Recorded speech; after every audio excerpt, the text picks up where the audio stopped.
Hello again, Steve here, with a few comments for the day. Today I came across the word in my consciousness, though I have come across it before. The word is expedient, and if we look at where it comes from, words that jump out are useful and beneficial. I think that we human beings are very mathematical in a way.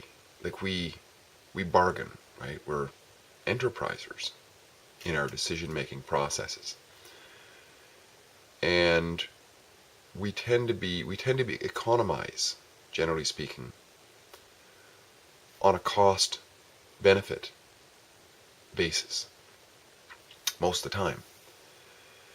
And expedience is about what is the most effective way for me to get through this. So, and we wonder why sometimes, I think, why it is that people do stuff that they do. It sounds outrageous, really. Like I'm going through this book now about the fundamentalist Mormons, the FLDS they're called. And there were thousands of people up to fairly recently which appeared to be under the thumb of this absolute lunatic madman, this Warren Jeffs.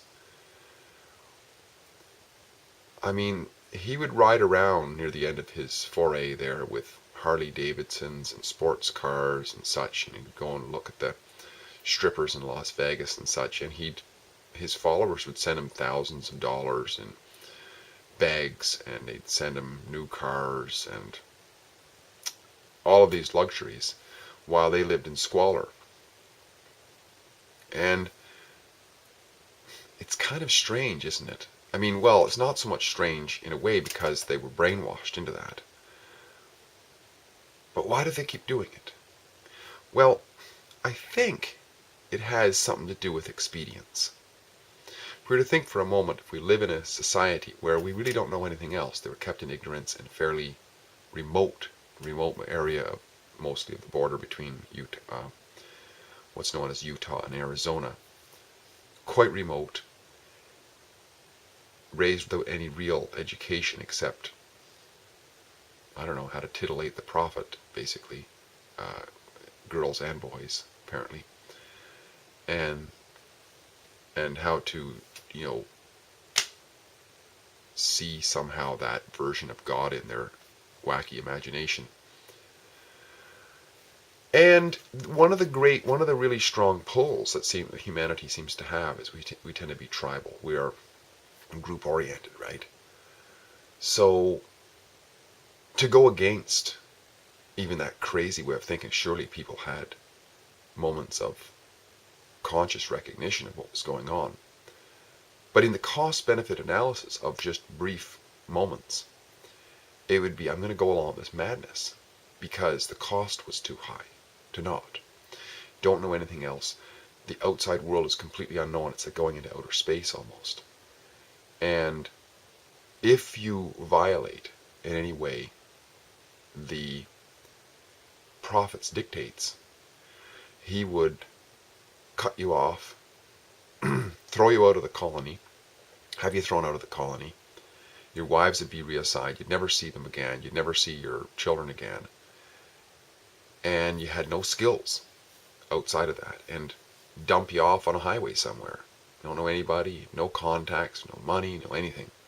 So the cost was high. So the expedient thing to do was just to say, yes, yes, yes, yes, yes, yes, yes. I'll give my daughter to you. I'll give you money. I'll give everything to you. And a lot of times it would be unconscious, but it's expedient, right? It's beneficial. It seems to have the most positive influence. And that's an extreme example. But most of us have something similar. I know I certainly did, growing up in a very fundamentalist family. And, Dad wanting to foist his catechism on us every Sunday. It was the only real day we had off from labor. I might want to go hunting or go for a walk or whatever, or build a bow and arrow or something like that. We had to sit down to this catechism, which is mostly dribble, as I can remember. And Why wouldn't I just, especially as a teenager, why wouldn't I just say to heck with it, I'll just go anywhere? It's because of the expedience, right? The cost of the ostracism, the cost of the condemnation, the cost of just the emotional agitation that would go on because of a tyrannical viewpoint that I've actually got something to teach you, and it's what this cardinal said about families or the Trinity or something like that, which just, like I say, it might not have any connection to me, but I would go through it just because the cost of not was too overwhelming. So expedience is what so much of us do. And the challenge with it, though, is at the end of it, have we really lived our life according to what we wanted to? That book by Bronnie Ware, The Top 5 Regrets of the Dying, I would guess that when we're dying at that point, we have the time to reflect on our lives. And what flashes before our eyes are the things we did for expedience. And there was the regrets. The regrets are, I wish I had kept in contact with my friends, rather than just chasing the almighty buck or putting this next deal together or, building this thing for some sort of fake posterity. And that was all expedient at the time. It was expedient to puff myself up or to glaze over my apparent lackings. And the expedience blinds. When we fall for the expedience, we blind what is most important. Henry David Thoreau, in his book, wonderful book, Walden, he talks about that. He talks about how he starts off his book as I went into the woods so that I could learn to live deliberately. And along the lines of, so when it came time to die, I could realize that I lived. He talks about how an example of a farmer that didn't live too far away, a few miles away or whatever from where he had his forest cabin, and he noticed that the farmer was so busy running around trying to make all the bank balance and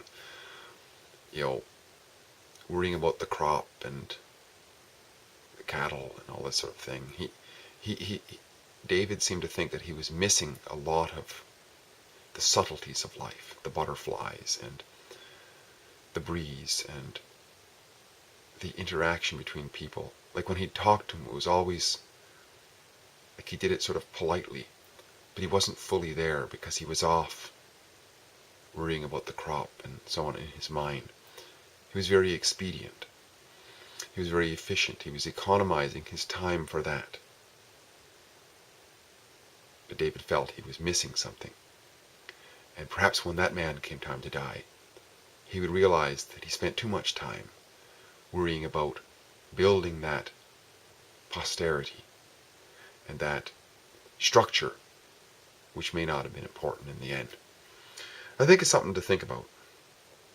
The challenges that we face, such as possible condemnation from others, rejection from others. I know I felt it at times when I first started doing stuff on YouTube and different places. There was Kijiji ads and whatnot, and I'd get hate mail. And at one time I did a sort of a weight loss flat belly thing on the internet for a couple of years. I had I guess it would be called an online newsletter where I just shared my thoughts on what worked for me in terms of motivation, mental motivation, and skills. I used to be a fitness instructor at one time. And, the thing about people on the internet is they have a little bit of anonymity. They make a fake name and they take jabs at people and not have anybody coming back to them and threatening them in any way. I guess you call it trolling. People get their jollies out of that. At first, it was devastating to me when I first started seeing these things. I wasn't used to that. But after a while, It wasn't so much. So if I was to be expedient, and if I felt really nervous about it, I would just say, nah, I won't bother. And I would go away. But in the end, my quality of life would be always a regret, perhaps, that I didn't go forward anyways because it's what I wanted to do. The same thing with public speaking. I've taken on public speaking a few years ago. There was a time, about 4 or 5 years ago, where if I was to speak in front of a group, and this actually happened on at least one occasion that I can remember, I could completely freeze so that I couldn't even speak. This fear would freeze me, right? But I've gone in front of crowds, in front of crowds, in front of crowds for time and time and time again. I've done hundreds of speeches since then, and the confidence level is up there. If I had been expedient, and what felt most beneficial would have been to say, you know what, this is just too overwhelming for me. I'm just going to say, call it quits. That's the expedient thing in the moment, to take it easy. Well, I would have regretted it. The same thing goes for so many things we tell ourselves, right? We want to lose weight. Okay, we know what to do. But then, damn, does that chocolate cake ever look nice? Well, let's have a little bit, right? That's the expedient thing to do. That's the most beneficial in the cost analysis in the moment, right? It's like, I like that. I want that taste. I got it. Same thing, if we are tempted to have sex with somebody we're going to regret. It's expedient in the moment to do it. Because damn, does that ever feel good. But then again, it's the after effect, right? We might regret it. So I think it's important to, and perhaps one way that we can help ourselves with that is having some kind of a big picture. What are we here for? What is our truth? What is something like an ideal that we can live our life? What's like a purpose, a bigger purpose? What am I here to serve? What am I here to contribute to this life? And if we can stack our goals up in the aid of that, then we no longer work so much for expedience, but for the purpose of it, and getting something done that's, well, it might be expedient for that, but I mean in terms of momentary expediencies, right? We're not just serving, it's almost like we're not just serving our own satiation anymore. We're actually serving a bigger cause. And, in those top 5 regrets, we see in there's more than just look at me stuff. There's things like, I wish I had stayed in connection with my friends. See, that's a bigger picture than just ourselves, right? Staying in touch with our friends requires something of us. It's not, I wish my friends had stayed in contact with me. It's, I wish I had stayed in contact with them. It's my contribution that makes the friendship, that makes them want to be friends. Not so much the other way around. We've all experienced those people who want us to be the contributors to the friendship. Well, it gets kind of a little heavy after a while, right? But we all also know those people who we just love to be around because they appreciate us. And that's like a bigger picture, right? It's more than just us. If we can somehow see something bigger than us, we're no longer expedient for our own satiation. We can say we put our expediency on something bigger. Hopefully this was helpful. Just a little bit of blather and nothing specific. But I just want to share a few thoughts. Great chatting. We'll talk again soon. Bye-bye for now.